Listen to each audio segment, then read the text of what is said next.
says we're live. Yeah, but Hi, Ashley. I'm not able to. Hi, Austin. Hi, Liam. Guess what we're going to see today? Puppies in the Piazza. Starting right now.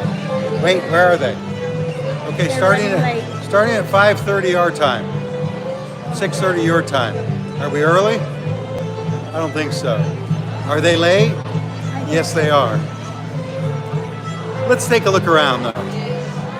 So this is the Piazza. It's 3 stories high. Of course, we're in the Crown Princess. And it's packed. Can't go down there. That's where the puppies are going to be. They said you can no longer hold or touch them. I guess in the old days you could. In the new days, you know, you can't. There are a lot of people here to see those puppies.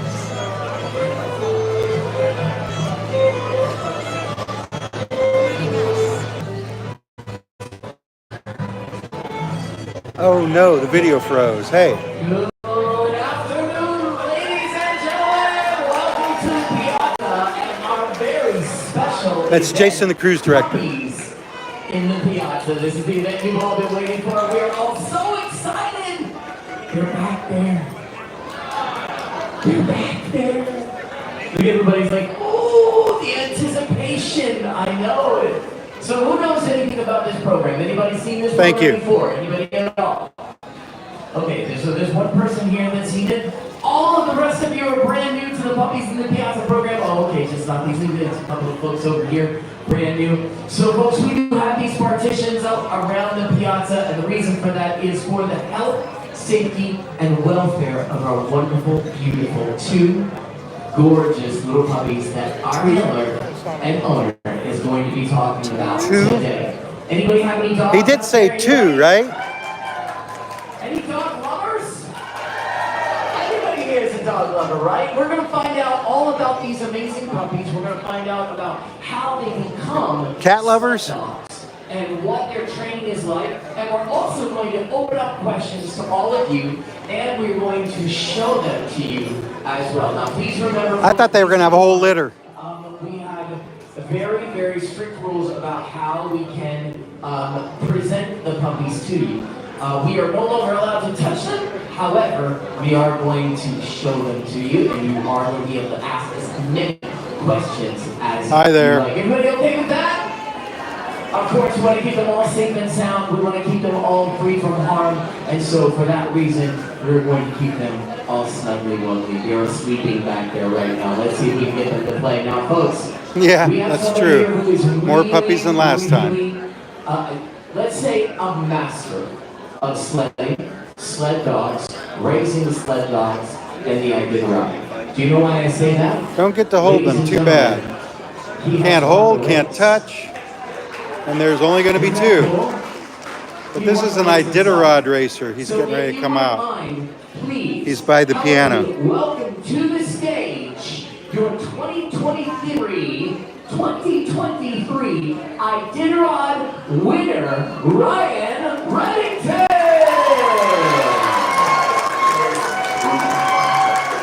He's not one of the puppies.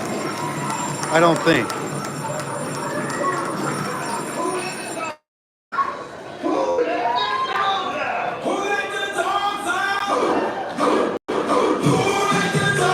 Well, there goes the copyright for this video.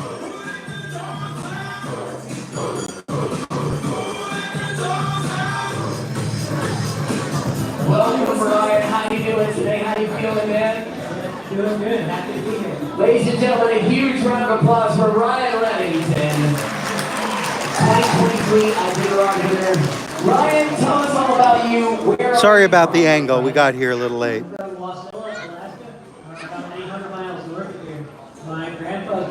Wasilla, that sounds familiar. He started the race. When I won that, I won a 101-pound bronze statue of my grandpa. What the hell? So that was my dream to bring home that trophy. My family has raced and I did it over 70 times in 52 years of the race. 6 members of my family, and I'm the first one of my family to bring home that trophy of my grandpa. The gimbal just let go. That is amazing. Yeah, Iditarod is a really grueling race, all right? It's There's lots to be said about that race, and you actually won this race, man. Yeah, it's just over 1,000 miles long, and it took me 8 days, 21 hours, 12 minutes, and 58 seconds to complete the race. And the year that I won it, it was a pretty warm race. It only got down to about 25 below zero. That's it. Only 25 below zero. I would need 5 parkas, I think. Me being from Florida and all that. This is amazing. We're so lucky, so happy to have you. Folks, you guys don't know this, but last Apparently. week, we were supposed I've to never have done it this before. event, and we weren't able to because we did not make it here to Skagway. So we are so very happy that Ryan is here and that our puppies are here. Ryan, do you mind if I ask you a few questions? Go ahead. Does that sound good, buddy? Sounds good. You guys okay with me asking Ryan a few questions about this amazing event? All right, Ryan. Too shaky when I'm Lucky zoomed for in. you, I have them all written down right here. So, what's the history of the Alaskan Husky? When and how did they first arrive in Alaska? How did you get started with this tradition? Yeah, well, for me, I was born into it. You know, my dad, my grandpa, my uncle Joey are all inducted in the Mushers Hall of Fame. And so when I was growing up, my dad always had about 90 to 120 adult sled dogs. And so whenever me and my brothers got off the school bus, the first thing that we would do is we'd hook up our teams and we'd race against each other. It was a good way to exercise our team, and whoever came in last place between us brothers would have the majority of the poop scoop rating. But the Alaskan Husky is a dog that developed since the gold rush days, with a small touch of Greyhound, Saluki, Irish Setters, German Shorthair Corners, Belgian Malinois, McNabb, Border Collie, right down from the Siberian Husky. And I have 60 sled dogs of my own, and they're a Northern style breed. They have a double coat, and they're about. Do you have how many dogs? 60. 60? Yep. That's a lot of poop. You don't do the poop scooping anymore, do you? No, I do it all the time. Oh, okay. It never ends, I guess. What's the name of it? Yeah, the Siberian Husky Goes is a again. purebred, and they're a little bit about the same size. They're a little bit more fluffier. They sometimes have the blue eyes, or one blue eye and one brown eye, and they're much slower than Alaskan Husky. When they race in the Iditarod, they always finish about 3 to 4 days behind the winner. They will run at about 55 to 60% of their energy level, where the Alaskan Husky will race at about 85 to 90% of their energy level. So they're putting out a lot more energy and going a lot faster. So it's basically just a major breeding difference, right? Like it's just how they're bred, where they come from, that sort of thing. The Family Alaskan Husky thing is and literally dog bred sled for speed, racing right? and car Like, races here. They basically don't. I guess. When they're running. Yeah, they love to run so much that it's one of their favorite activities more than eating. I did run this year. I asked them to stop, and they all looked back at me while they were running, and they just kept picking up the pace and they left me. I caught a ride with one of my competitors, Kate. She gave me a ride for about 25 minutes until I was lucky. My sled tipped over and it stopped my team. And otherwise, I would have kept on going. The year before, a musher in the race, Eddie, he lost his team for 40 miles. His team went on their own all the way into the checkpoint of Eagle Island, where the race was excited for him to pull in, but they were very surprised when it was just his team, because every musher has a GPS on their sled, so they know where the dog sled and the team is, and hopefully the musher is going. So does the musher carry his GPS with him as well, or is it just the team? Some carry a GPS inReach where they can let the race go. And they have a great group of people that travel the trail and video the mushers in the race. And those guys can help us pick up the musher and bring them to the team. Okay, cool. So it's not easy, just like not just hanging out somewhere on the trail and like, all right, he's gone. Okay. Let's see, what's the role of the Alaskan Husky? Like, what type of jobs do they excel at? Yeah, they really love being sled dogs, but they do really well at being pets as well. And they still love going on hikes and adventures. And I think like my sled dogs, I I do up to 20 to 25 at a time loose where they follow me on an ATV or a snowmobile where when we're off training or days off training. And I still take them where they get exercise and just have them chase me on a motorized vehicle where I can keep ahead of them. Wow, that's super cool, man. And what's their diet like? I mean, how much do they eat? How much do you have to feed these amazing animals? Yeah, they eat a lot. I feed a dog food called Iditarod. It's a kibble that's made in Canada. It's the highest calorie kibble that there is. And I supplement with beef as well. And in the races, a little bit of chicken and salmon as well. That's our understanding also. Like I order my food by the pallet. You should be able to touch them. 2,200 pounds in a pallet. And so I go through quite a few of those. I go through about 2 bags of dog food a day when they're 44-pound bags. Little known fact, that's how we get our food here as well, so. How big does a husky get? Your Alaskan huskies, how big will they get? They'll get about 50 to 60 pounds. And they've done studies in the race and found that each dog will consume about 10,000 to 12,000 calories a day in the race. So they definitely burn a lot of calories in the race. Wow, that's super cool, man. That's a lot of food. Quite a bit for a dog that weighs 45 to 55 pounds. Yeah, that's a lot for, a normal dog doesn't eat that much, so they get an everyday sort of thing, I guess, but they need a lot of energy, a lot of calories, right? How much playtime do they need? How much exercise do they get? And I'm always taking my puppies on walks, and once they get where I can't keep in front of them, I'll transition where they chase me on a bicycle, and then once they get too fast for that, I'll have them chase me on a four-wheeler on an ATV. And so my adult dogs, we train about 5 days a week, and then on those days off, I have them chase me on a four-wheeler where they're loose for a few miles. Wow, they're faster than you on a bicycle? Yeah. How fast do they go? Yeah, when they're loose, 20 to 25 miles an hour. Seriously? It's fast, dude. I don't think I can walk that fast. Okay, so what is their natural temperament? What are they like? Do they bark a lot, or how are they with other dogs? Are they good at interacting with other animals? Yeah, they are good interacting with other animals. I can tell you one thing, when I have somebody that comes up in my driveway, all of them bark and let me know that I have a visitor. Yeah. All 60 of them? Yeah. Wow. In my subdivision that I live in, there's over 1,000 sled dogs in my subdivision. So when one musher hooks up for Don't sleep with your windows open. 1,000? Everybody's dogs excited and everybody's dogs start barking.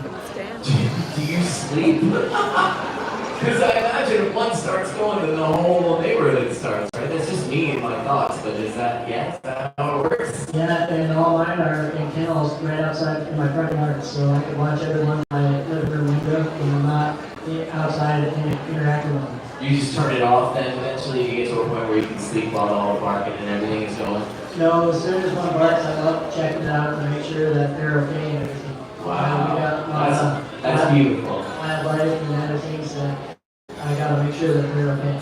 Oh, cool, man. All right. Let's see. They're known to be super I wouldn't either. intelligent, right? These animals are really, really smart. Do they enjoy Smarter than a cruise do they like director, to be I heard. trained? When do they start? Yeah, they love it. And their first time in harness is about 7 to 8 months old. And from the first time that we hook them up, they'll be jumping all 4 feet off the ground, most of them chewing on the line, barking to go, truly blowing the mush. And yeah, that's one of the favorite things to do. That might be a t-shirt for next year, Born to Mush. What do you think? We should get that. We'll market those that way. What do you think? They love it though, huh? They love to drink. Oh yeah, yep. Like I said, I'm the weakest link in the team, and if I were to fall off, they're going to keep on going without me. They love the money. Some people want to have Alaskan Huskies in, maybe one of our folks that live in like warmer climates, they might want to have an Alaskan Husky. How do they do, with the warmer climate? Yeah, they would adapt. They would get a thinner coat, not as thick a coat as they would in Alaska. They would do pretty good. Some of my retired dogs are all throughout the lower 48, and when I start to race them when they're 2 to about 8 to 10 years old, and then when they get done with racing, not all of them. Some I will keep with me, but if if I find them with the right pet home, Must be coming. that I will do that. And it's one of my favorite things to do after a long day of training, to go on social media and see dogs that I've worked with every day of their lives until they're 10 or 11 years old, and still see them going on hikes and adventures and enjoying life. How do they stay warm in the extremely cold, sometimes 100 below zero weather? How do they stay cold? I mean, stay warm in the cold. I've never seen 100 below, but I have seen it down to 63 below zero four different times. And Hey, and Jay. they do really well. We put jackets on them when it gets about 5 to 10 below zero, and then we put booties on their feet as well. All the way through about 1,200 booties in the race. Yeah, 1,200 of them. Yeah, this is it, folks. And here they are. What are you Go doing? ahead and show those guys around. You can start over here and show them around. There's a picture of the dogs wearing the booties. See that? So these guys are Marla, who's 6 weeks old, and this one here is Well. Bowhead. They're named after whales. My fiance helped me name them, and this one over here is Orphan. Last week, the puppies that were on the ship were all named after My Little Pony characters, and we named them the theme. That was going to be my next question. Yeah. Aren't they beautiful? They're really cute. All right, I think what we're going to do now is open up the session to some questions.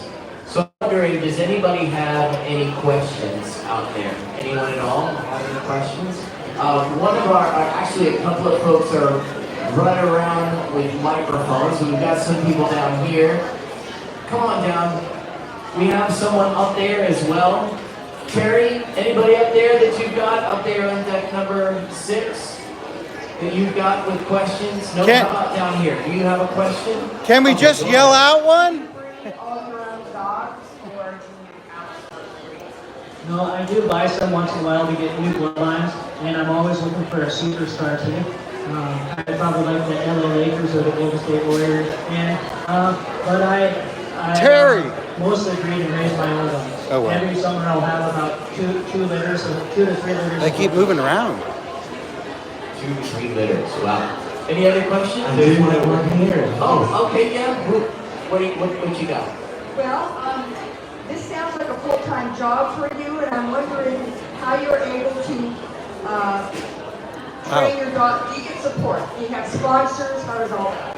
I do have a little bit of sponsors. I do most of it on my own. It is, that's all that I do is work with my sled dogs. So I race in the winter time, and there's prize money in the races. And then I come on the ship here, and I do have a little fundraising table that I will have it set up over here. And I sell t-shirts here, and on the t-shirt is a Record a picture little of this of on your phone. my team coming into the finish line. Video. And then on the back of the shirt is the names of the dogs that were on my Hey, team. Robert. That is awesome. And then I do sell these pictures here as well, and I personalize them. I put happy trails and the names that you would like, and then I autograph it Ryan Reddington 2023 Iditarod champion, and all this will be available right over the side Really, here. again? And after we're done here with the questions, if you've got any more questions, I'll be happy to answer them for you. Yep, go ahead. Hi. How do you manage to track your dogs if they're at home? Yeah, they do get loose, but they stay around because I train them. But every dog has a tag on their collar that has their name and my phone number as well. But it's very rare that if they, I hear every dog has when this they tag. leave the property anymore. Yeah, they don't usually get out too far away, right? Like You know, they're- they're mainly will go Apparently not. at my front door to try to get me if they get loose. You know, they want to come inside. I bring all my dogs inside the house at different times, and most of them only like to be in there for about an hour at a time, and then they start getting warm. And then Zoomed in like that, I can't hold They know it where that the steady. food is, right? Yeah. They know where to live And then too it does far. that. What's the other one? Go ahead. Congratulations on your win. That's so awesome. So what makes you like drive to keep doing it when things get hard? Like you're out there in the cold, you're hungry, you're tired, you know? I mean, your dogs are going, but you're a human, right? Like, how do you keep going? Do you dig deep? Like, what do you do? Yeah, I keep up, like, when I stop anytime to snack the dogs, every hour that I'm mushing, I'll stop and snack my team. And then what the love of the dogs. As soon as I stop, they're jumping and barking to go and wagging their tails. One behind him. The love of the dogs keeps me going. This is awesome. We got some more questions. How about you up there, Terry? You got anybody? Yeah. Yes. Ryan, we had a question regarding your split. How heavy is your split? And what's the longest distance besides the race that your puppies can ride or go? Yeah, my sled weighs about 40 pounds with about 40 to 50 pounds of weight per year. And some mushers have carbon fiber sleds where it's got a mind of its own, but they cost a lot more. And then my farthest race is Iditarod. It's just over 1,000 miles long. And my other races are between 50 and 300 miles long. And this is a photo of me racing here in a race in Minnesota called the John Deere Race. And that's a 300-mile race. That's the longest race in Minnesota.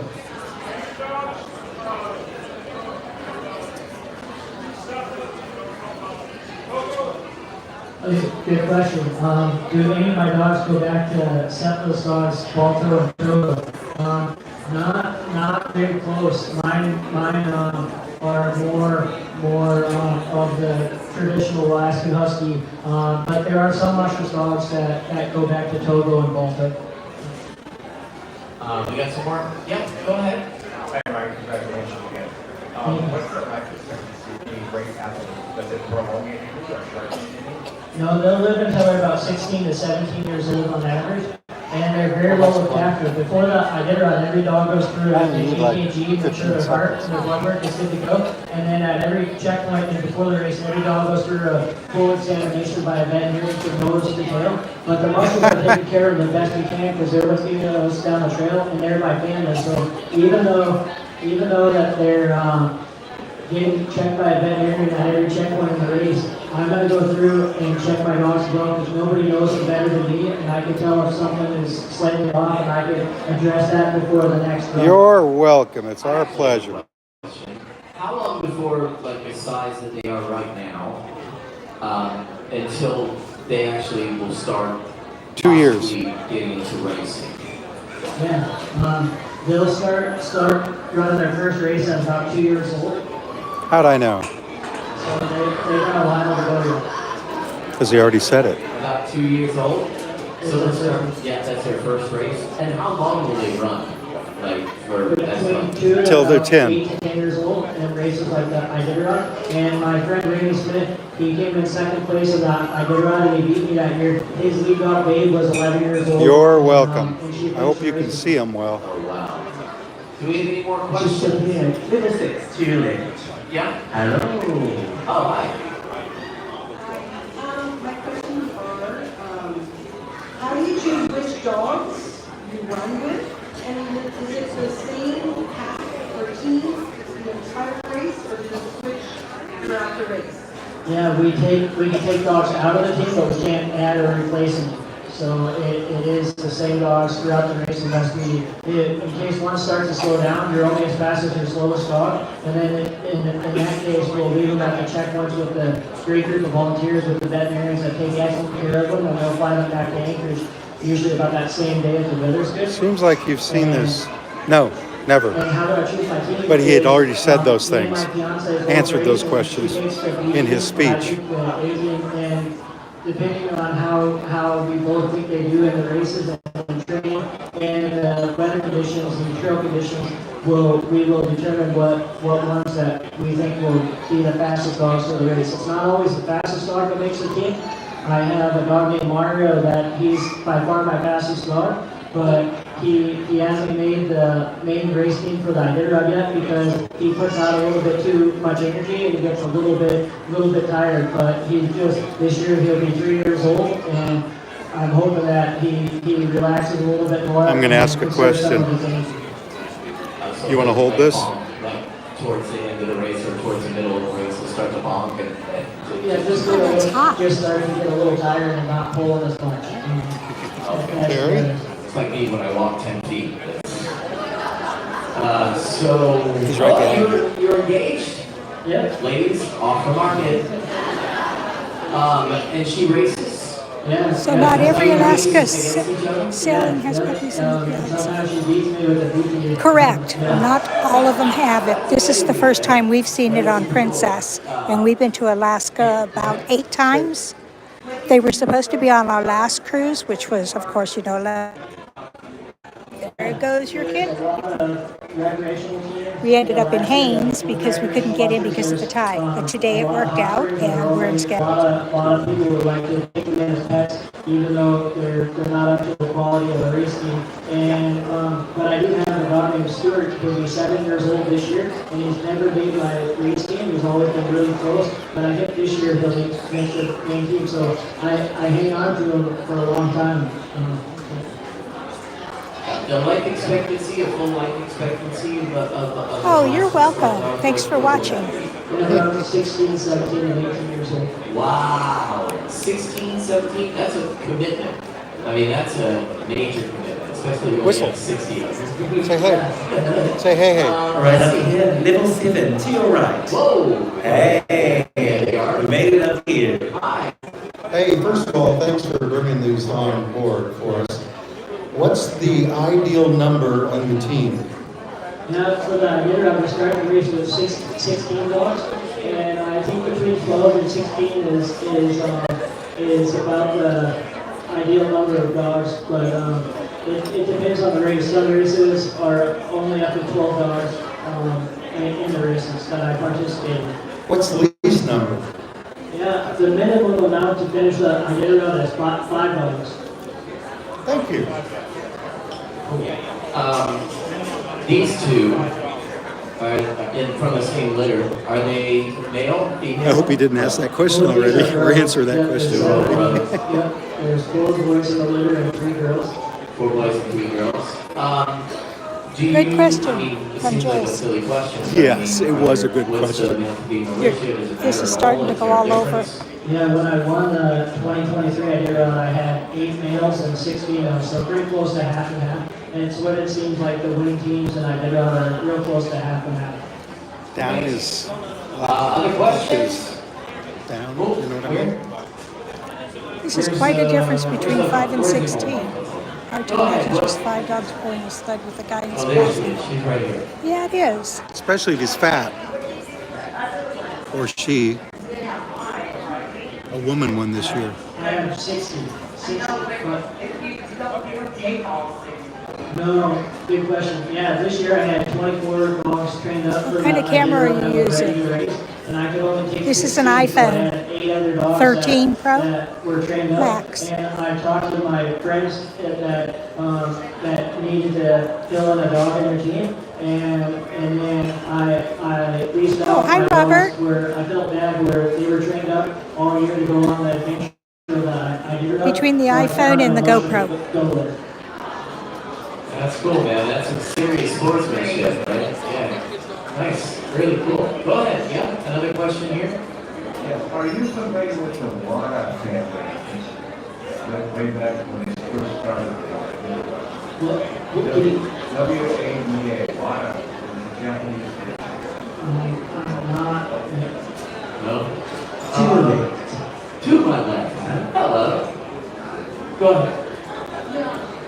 So puppies in the Piazza. Long as the crowd. Oh, in the front. Yeah, in the front, it's my fastest and smartest ones up at the very front, my pace setters, and my biggest troublemakers are more in the back closest to me, where I keep a good eye on. What's a troublemaker, man? Like, what? Yeah, How do you get? some that, like, sometimes elders will like to play with the dogs behind him. And so when I put him in the back of the team, he doesn't play no more. He's serious and 100% on the job. So he's like, I'm being, all right. Yeah, they're used to being with their buddies. I change them up with their pairings all the time. That way I don't get an alpha dog. You know, so I put them with 30 different minutes, dogs should we stop? almost every training run where I prevent having an alpha dog. I want to be the one in charge. And I hope you got a good look at puppies. We're going to walk around. Like his running partner better that is in the back. You need to hold this, though, instead of, because I don't know how to control it.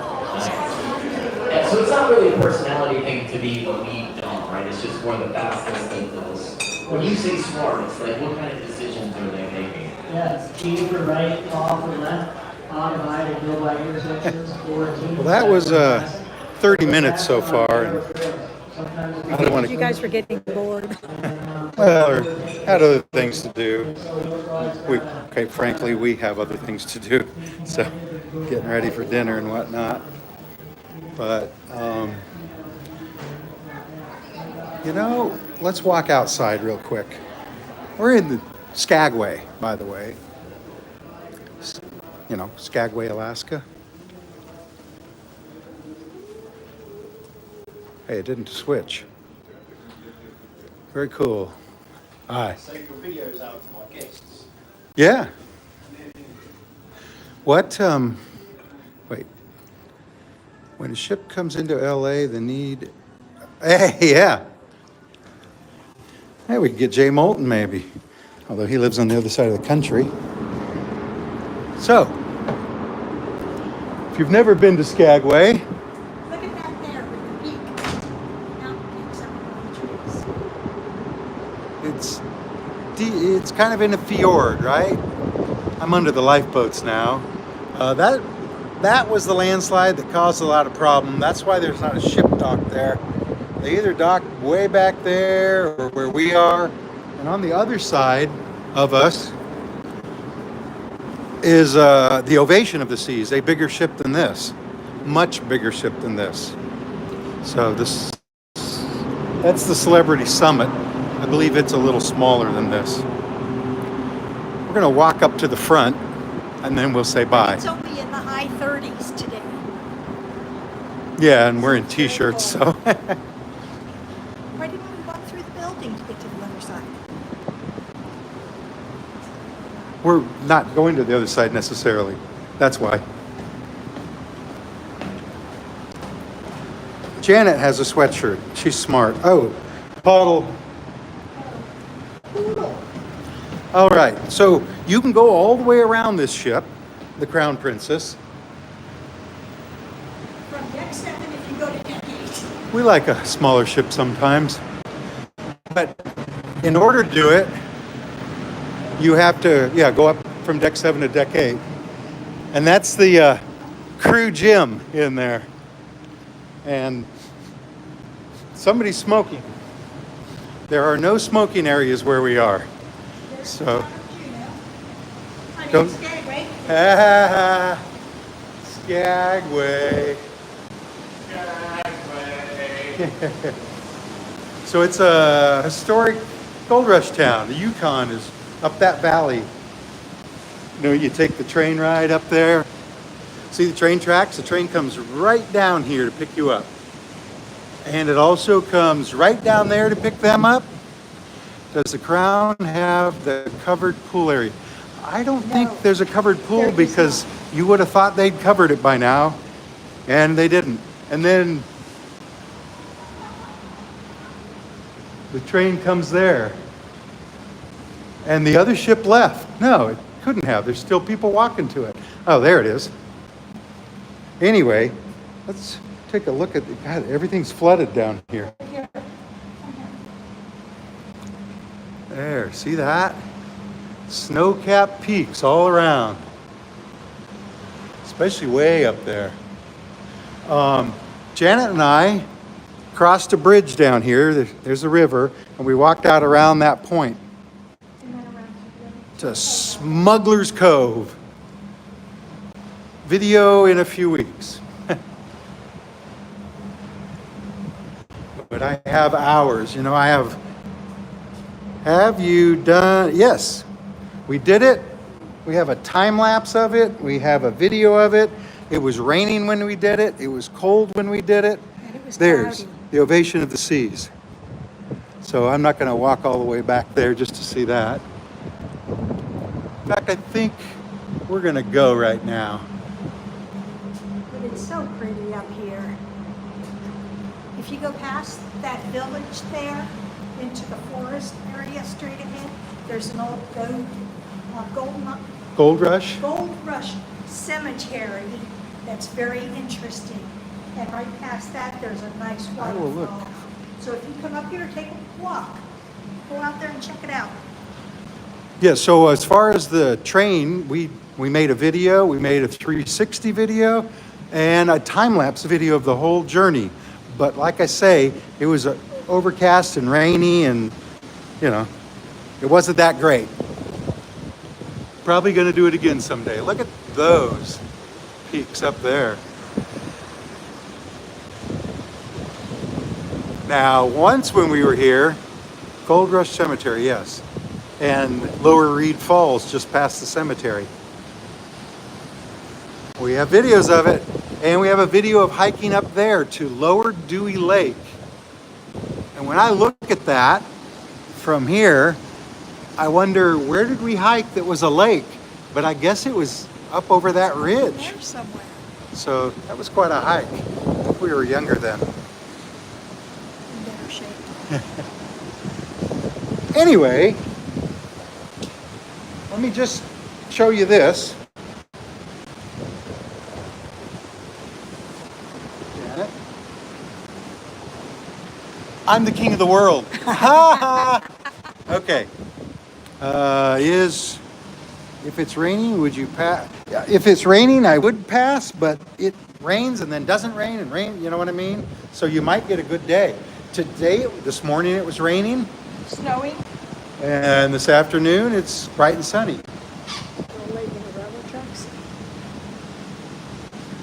Oh, yeah. You're supposed to be next to me.